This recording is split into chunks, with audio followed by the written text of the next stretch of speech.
Hello everyone, this is Grumble Bricks and this is a short review of Lego set 8894 Paraka Stronghold from 2006.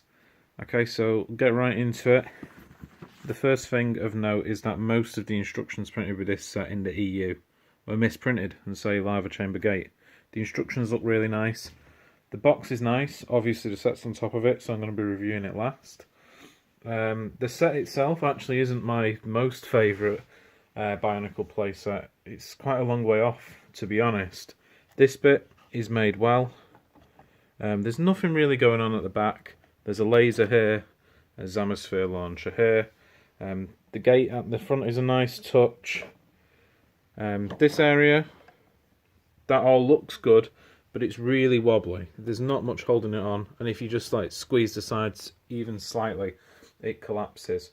I've actually got one of these in a retail display cabinet, and even with glue attached to like that area, it's still really wobbly, which just isn't good. This mask here, Brutaka's mask, also is just attached with one brick, which it feels a bit lazy, like an afterthought. There's an area here where you can twist that gear there, and it sends the Zammers down. It's supposed to have two tubes, this one. I've not put it all together, there's just a tube missing. But yeah, it looks good. It looks really good and really impressive on the box. But playability wise, it's not actually that great. It's strange, like not being really positive about a Bionicle set. But I remember this when I was a kid, and I've built this one now in 2021.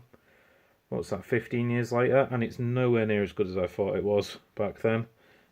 Those hinges, they never align with each other because of there's too many pivot points like there and there and there and there. There's just too much going on for it to really hold itself together. The same can be said of this general area. However, the minifigures, whilst not being as posable as more recent, robot-themed minifigures such as Hero Factory, they are all fantastic. So we've got Avak, Fok, I'm going to demonetize if I pronounce that one wrong, Hakan, I'm not monetized anyway because nobody follows me. Raydak, or the Chronicles of Raydak. Vezok, or Vezon's angry half-brother. Zaktan. And then we've got the Tower. We've got Suicide Awareness. Kongu. Naparu. Wire Yellow now. Migraine, and Jala. So, if anybody gets the lore of 2006, you'll understand why I've called Harley Migraine. She is Captain Migraine. Yeah, that's why I related to that character a lot when I was a kid, and also today. Okay, so back onto the set. This hoverboard thing feels like an afterthought. It's not interesting. That's it. That's all I can say about it. This wall, oh dear, it needed a lot more. Just a little bit of decoration there, just like a piece of seaweed or a leaf or something. I know it's supposed to be in a volcano. Maybe a flame then. There's no flame pieces for something that's notoriously in a volcano. There's no flame pieces. This thing, which I'm sure had a ridiculous name, I'm going to call it Jeremy Tidbit. This is Jeremy Tidbit. And he shoots his eye out if he gets stressed out, such as if he's at a difficult job interview, or if he bumps into his ex-girlfriend when he's talking to his other ex-girlfriend, or if he bumps into his wife while he's hanging out with his husband. It's just, he has a complicated relationship with people. Oh yeah, anyway, there's a chariot at the back, which can only fit one tower. Another small building issue with this set is that bit there between Axon's mask on that sloped piece is incredibly tight. And if the axle in Axon's mask is aligned even slightly off, like by a micrometer, the whole thing will just collapse in on itself dramatically, which isn't great. This, actually, despite being really simple, is probably my favourite part of the set. You can just put it anywhere and you can shoot things. That's gone up my fireplace, and that's what she said. So, yeah, there was a magnifying glass here which directed the laser, or the light, into like a laser kind of beam. The ornamental cat is sadly not included. And now we're going to move on to the box, because that's about it for the set. It looks really big. There's nothing. It looks nice, looks very sexy at the front, but there's nothing going on around the back. I'm sure we all know someone like that. Anyway, onto the box.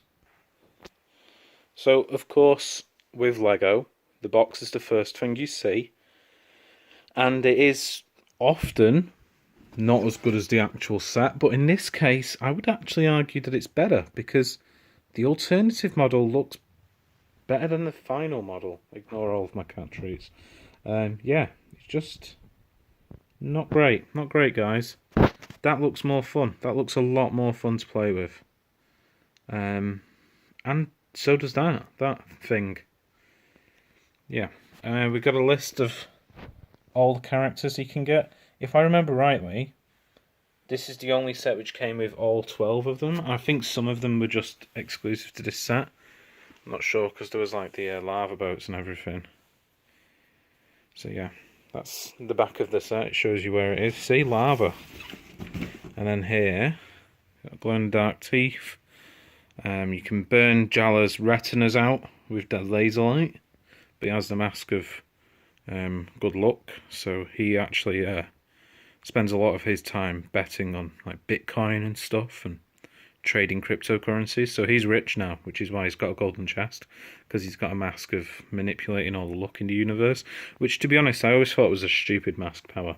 If anybody's here for the lore, which obviously you are, yeah, in the canon he has a mask which makes him luckier, which I just thought was ridiculous, especially considering they're outside of the Great Spirit Robot. And I always thought like the mask powers should really be able to manipulate the forces within the Great Spirit Robot, so they're sort of able to work symbiotically. Maybe that's part of my own canon, which I wrote inside my head and then forgot wasn't real.